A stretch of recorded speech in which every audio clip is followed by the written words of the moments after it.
Welcome to the Sofitel Hotel for a short, sharp December auction campaign. Are we prepared for the battle? I want to go to war with everything. The sidearm, the bazooka, the flamethrower, the machine gun, knives, and nunchuckers. I'd have everything on me. Everything that we do, whether it be your work, Brett, with the prop vid, whether it be the media work that we do in the paper, whether it be the internet, realestate.com, domain.com, whatever it is, I believe it only has any value as long as it enhances the experience for the owner. My role is to get you the best price. My job is to work with emotional purchasers. My job is to find emotional purchasers. My job is to put those people in an emotional environment. Where do we start today, ladies and gentlemen? At $900,000, one anywhere in the room now. At 1.1 million to bid. 50 more.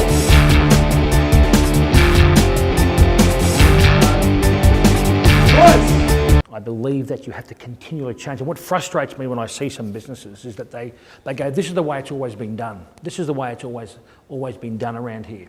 Rather than really challenging, is there a better way? Is there a more effective way? Is there a better thing that I can do that's going to enhance the outcome for my owner? Come on, boys, work hard. My job is to try to maximise your price.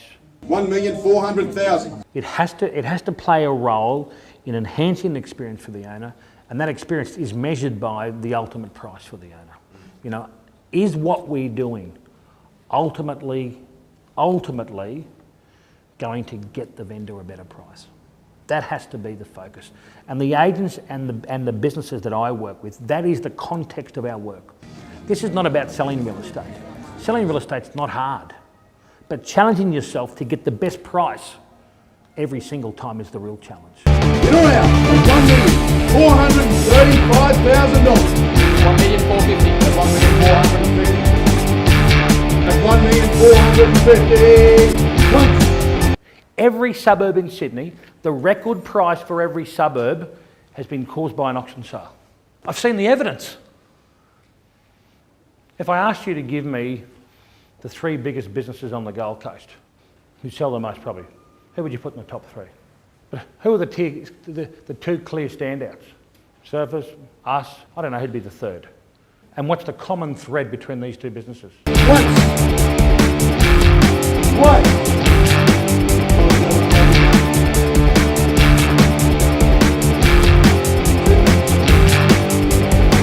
Let me tell you guys, the evidence around this is compelling.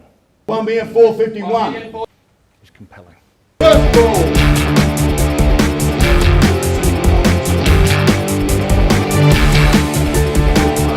You will miss it. Every record price in every suburb in Sydney it was an auction. At 2,250,000. You know what the average days on markets are for private treaties in Queensland? Give or take. You know what the average days on markets are for auctions in Queensland? 40 days. We're on the market and we are selling. You know what the clearance rate of auctions at the private treaties are in Queensland at the moment? Actually dropped below 50 for the first time. You know what clearance rates of our auctions are over the course of the year? Auctions are a very specific method. We've been working on it for 10 years and we are so good at it, here is our track record. Prove it.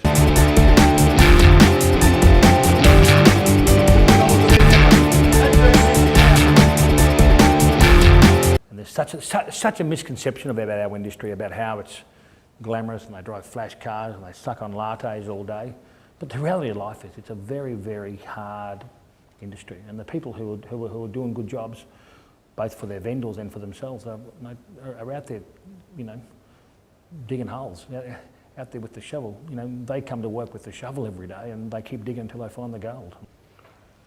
Ray White this weekend will have 55 pages, will have more combined ads in the paper than every other group in the Gold Coast multiplied by 2. So there'll be 50 to 70 pages before the next brand appears.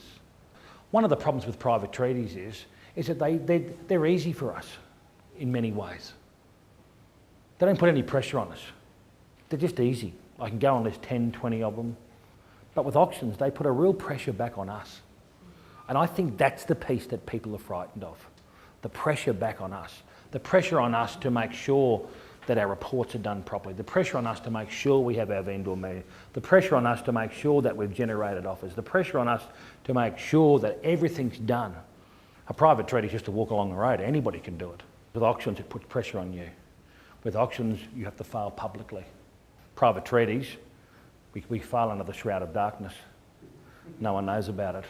And we're comfortable with that failure, but we're not comfortable with the public failure. And the people who actually get over the hurdle, like Antonio, are the ones, the agents who really soar. Because they say, I'm taking responsibility for my vendor, I'm taking responsibility for my property, and I'm going to put myself under pressure to get the best result for my vendor. People who don't do that, private treaties go, oh, I really don't give a shit.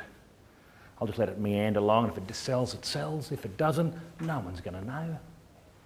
And that's why most great agents in Australia are the ones who walk up to the plate every Saturday afternoon in front of 50, 60, 70 people. You just got to make a decision, mate, where you're going to walk up to the plate. It's just a belief thing. It's a belief thing. And I don't know whether everyone in this room has got the importance of January as a lead-in for our year. January is, without a shadow of a doubt, the most important month of the year. This is the one. It's the month where we set our year up. It's the month where we show our opposition what we can do. But more importantly, it's a month where we show the majority of people who turn up to this holiday destination of ours what we're about.